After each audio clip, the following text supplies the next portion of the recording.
ನಮಸ್ಕಾರ. ಕರ್ನಾಟಕ ಪರಿಚಯ ಯೂಟ್ಯೂಬ್ ಚಾನಲ್ಗೆ ಸ್ವಾಗತ. ದಯವಿಟ್ಟು ನಮ್ಮ ಚಾನಲನ್ನು ಸಬ್ಸ್ಕ್ರೈಬ್ ಮಾಡಿ. ಬನ್ನಿ ವಿಡಿಯೋವನ್ನು ಶುರು ಮಾಡೋಣ. ಇವತ್ತು ನಾವು ಮಾತಾಡೋಕೆ ಹೊರಟಿರೋದು ನಮ್ಮೆಲ್ಲರ ಪ್ರೀತಿಯ ಕನ್ನಡಿಗರ ಆರಾಧ್ಯ ದೈವ ದಾದಾ ಡಾಕ್ಟರ್ ವಿಷ್ಣುವರ್ಧನ್ ಅವರ ಬಗ್ಗೆ.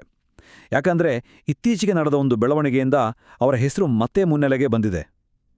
ಆದರೆ ಅವರ ಪ್ರಭಾವ ಕೇವಲ ಬೆಳ್ಳಿತೆರೆಗೆ ಸೀಮಿತವಾಗಿಲ್ಲ, ಅದಿವತ್ತಿಗೂ ಹೇಗೆ ಜೀವಂತವಾಗಿದೆ ಅನ್ನೋದನ್ನು ತಿಳ್ಕೊಳ್ಳೋಣ ಬನ್ನಿ.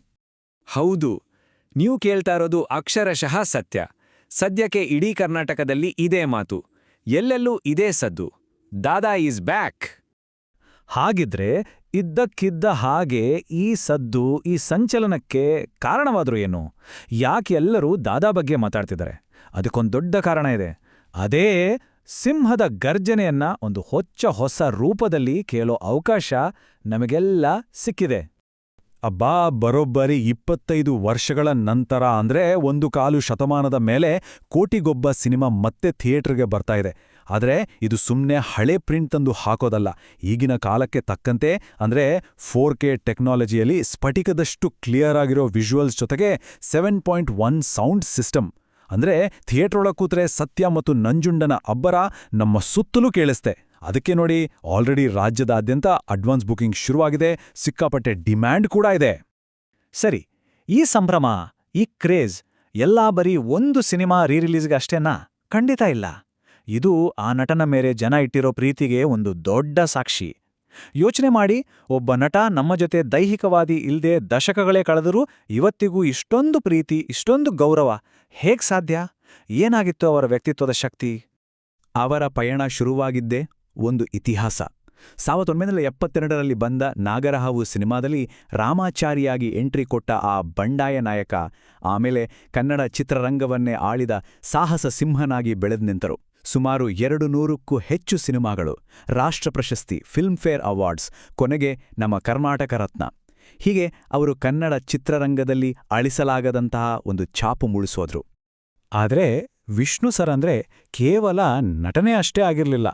ಅವರನ್ನು ಹತ್ತಿರದಿಂದ ಬಲ್ಲವರು ಹೇಳೋ ಹಾಗೆ ಅವರು ಆಧ್ಯಾತ್ಮ ಮತ್ತು ಮಾನವೀಯತೆಯ ಒಂದು ಜೀವಂತ ರೂಪದಂತಿದ್ರು. ಅವರ ಪ್ರಭಾವ ಅವರ ಸಿನಿಮಾಗಳನ್ನು ಮೀರಿದ್ದು. ನೋಡಿ, ಇದೇ ಮಾನವೀಯ ಮೌಲ್ಯಗಳು ಅವರ ಲಕ್ಷಾಂತರ ಅಭಿಮಾನಿಗಳಿಗೆ ಸ್ಫೂರ್ತಿಯಾಗಿದ್ದು. ಅವರ ಮೇಲಿನ ಅಭಿಮಾನ ಕೇವಲ ಥಿಯೇಟರ್ನ ಶಿಳ್ಳೆ ಚಪ್ಪಾಳೆಗೆ ಸೀಮಿತವಾಗಲಿಲ್ಲ, ಬದಲಾಗಿ ಅದೊಂದು ದೊಡ್ಡ ಸಮಾಜ ಸೇವೆಯ ರೂಪವನ್ನೇ ಪಡ್ಕೊಳ್ತು. ಅದು ಹೇಗೆ ಅನ್ನೋದೇ ಇವತ್ತಿನ ನಮ್ಮ ಈ ಮಾತುಕತೆಯ ಮುಖ್ಯ ವಿಷಯ. ಈ ಸ್ಕ್ರೀನ್ ಮೇಲೆ ಕಾಣ್ತಿರೋ ಸಂಖ್ಯೆನ ಒಮ್ಮೆ ನೋಡಿ. ಸಾವಿರಾರು. ಏನಿದು ಸಾವಿರಾರಾ? ಇದು ಬೇರೇನೂ ಅಲ್ಲ. ಪ್ರತಿ ವರ್ಷ ಅವರ ಹುಟ್ಟುಹಬ್ಬ ಮತ್ತೆ ಪುಣ್ಯತಿಥಿ ದಿನದಂದು ಅವರ ಅಭಿಮಾನಿಗಳು ದಾನ ಮಾಡುವ ರಕ್ತದ ಯೂನಿಟ್ಗಳು. ಯೋಚನೆ ಮಾಡಿ, ಇದು ಅವರು ಮಾಡೋ ಸೇವೆಯ ಒಂದು ಸಣ್ಣ ಭಾಗ ಅಷ್ಟೇ. ಅವರ ಅಭಿಮಾನಿಗಳು ತಮ್ಮ ಪ್ರೀತಿಯನ್ನ ಹೇಗ್ ತೋರಿಸ್ತಾರೆ ಗೊತ್ತಾ? ಸಮಾಜಮುಖಿ ಕೆಲಸಗಳ ಮೂಲಕ. ಪ್ರತಿ ವರ್ಷ ಅವರ ನೆನಪಿನಲ್ಲಿ ದೊಡ್ಡ ದೊಡ್ಡ ರಕ್ತದಾನ ಶಿಬಿರಗಳನ್ನ ಮಾಡ್ತಾರೆ. ಅಷ್ಟೇ ಅಲ್ಲ, ಕೋಟಿ ವೃಕ್ಷ ಅಂತ ಒಂದು ಅಭಿಯಾನ ಶುರು ಮಾಡಿ ಗಿಡಗಳನ್ನ ನೆಟ್ಟು ಪರಿಸರವನ್ನ ಕಾಪಾಡೋ ಕೆಲಸ ಮಾಡ್ತಿದ್ದಾರೆ.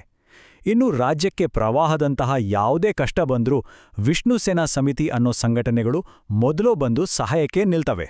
ಹಾಗಿದ್ರೆ ಇಷ್ಟೆಲ್ಲ ನೋಡಿದ್ಮೇಲೆ ದಾದಾ ಅವರ ನಿಜವಾದ ಪರಂಪರೆ ಅಂದ್ರೆ ಯಾವುದು? ಅವರ ಪ್ರಭಾವ ಇವತ್ತಿಗೂ ಇಷ್ಟು ಜೀವಂತವಾಗಿರೋದಕ್ಕೆ ಕಾರಣ ಏನು? ಬನ್ನಿ ಸ್ವಲ್ಪ ಇದರ ಬಗ್ಗೆ ಯೋಚನೆ ಮಾಡೋಣ. ನೋಡಿ, ಅಭಿಮಾನವನ್ನ ತೋರಿಸೋಕೆ 2 ದಾರಿಗಳಿವೆ. ಒಂದು, ಸಿನಿಮಾ ರಿಲೀಸ್ ಆದಾಗ ದೊಡ್ಡ ದೊಡ್ಡ ಕಟೌಟ್ಗಳಿಗೆ ಹಾಲಿನ ಅಭಿಷೇಕ ಮಾಡೋದು. ಅದು ಒಂದು ರೀತಿ ದೃಶ್ಯಪ್ರೀತಿ. ಆದರೆ ಇನ್ನೊಂದಿದೆ, ಅದೇ ನಿಜವಾದ ಗೌರವ. ಅದು ಅವರು ಯಾವ ಶಾಂತಿ, ಸೌಹಾರ್ದತೆಯ ದಾರಿಯಲ್ಲಿ ನಡೆಯಿರಿ ಅಂತ ಹೇಳಿದ್ರೋ ಅದೇ ದಾರಿಯಲ್ಲಿ ಸದ್ದಿಲ್ಲದೆ ನಡೆಯೋದು. ಅಂದಹಾಗೆ ಎಲ್ಲರೂ ಅವರನ್ನ ಪ್ರೀತಿಯಿಂದ ದಾದಾ ಅಂತ ಯಾಕೆ ಕರೀತಾರೆ? ದಾದಾ ಅಂದ್ರೆ ಅಣ್ಣ. ಅಂದ್ರೆ ಅಭಿಮಾನಿಗಳಿಗೆ ಅವರು ಯಾವತ್ತೂ ಒಬ್ಬ ಸ್ಟಾರ್ ಆಗಿರಲಿಲ್ಲ, ಬದಲಿಗೆ ತಮ್ಮ ಮನೆಯ ಹಿರಿಯ ಮಗ, ತಮ್ಮ ಸ್ವಂತ ಅಣ್ಣನ ಹಾಗೆ ಇದ್ರು. ಇದೇ ಒಂದು ಫ್ಯಾಮಿಲಿ ಫೀಲಿಂಗ್, ಇದೇ ಒಂದು ಬಾಂಧವ್ಯ ಅವರಿಂದ ಇಂತಹ ಅದ್ಭುತ ಸಮಾಜ ಸೇವೆ ಮಾಡಿಸ್ತಿರೋದು. ಕೊನೆಗೆ ಒಂದೇ ಒಂದು ಪ್ರಶ್ನೆ ನಮ್ಮೆಲ್ಲರ ಮನಸ್ಸಲ್ಲಿ ಉಳಿಯುತ್ತೆ. ಸಾಮಾನ್ಯವಾಗಿ ಒಬ್ಬ ಸ್ಟಾರ್ನ ಪರಂಪರೆಯನ್ನ ಅವರು ಗೆದ್ದ ಪ್ರಶಸ್ತಿಗಳಿಂದ ಅಥವಾ ಅವರ ಸಿನಿಮಾಗಳ ಬಾಕ್ಸ್ ಆಫೀಸ್ ಕಲೆಕ್ಷನ್ನಿಂದ ಅಳಿತಾರೆ ಅಲ್ವಾ? ಆದರೆ ರಕ್ತದಾನದಿಂದ ಉಳಿಸಿದ ಜೀವಗಳಲ್ಲಿ, ನಾಳೆಗಾಗಿ ನೆಟ್ಟ ಮರಗಳಲ್ಲಿ ಅಳಿಯುವಂತಹ ಒಂದು ಪರಂಪರೆಯ ಮೌಲ್ಯ ಎಷ್ಟಿರ್ಬೋದು? ಇದಕ್ಕೇನು ಬೆಲೆ ಕಟ್ಟೋಕೆ ಸಾಧ್ಯ? ನೀವೇ ಯೋಚಿಸಿ. ವೀಕ್ಷಕರೇ, ಧನ್ಯವಾದಗಳು. ಈ ವಿಡಿಯೋ ನಿಮಗೆ ಇಷ್ಟ ಆಗಿದೆ ಅಂತ ಭಾವಿಸ್ತೀವಿ. ದಯವಿಟ್ಟು ವಿಡಿಯೋಗೆ ಲೈಕ್ ಮಾಡಿ, ಶೇರ್ ಮಾಡಿ, ತಪ್ಪದೆ ನಿಮ್ಮ ಅನಿಸಿಕೆಯನ್ನು ಕಮೆಂಟ್ ಮುಖಾಂತರ ತಿಳಿಸಿ. ಇದೇ ರೀತಿಯ ಇನ್ನಷ್ಟು ವಿಡಿಯೋಗಳಿಗಾಗಿ ನಮ್ಮ ಚಾನಲನ್ನು ಸಬ್ಸ್ಕ್ರೈಬ್ ಮಾಡಿ. ಸಿಗೋಣ ಮುಂದಿನ ವಿಡಿಯೋದಲ್ಲಿ. ಧನ್ಯವಾದಗಳು.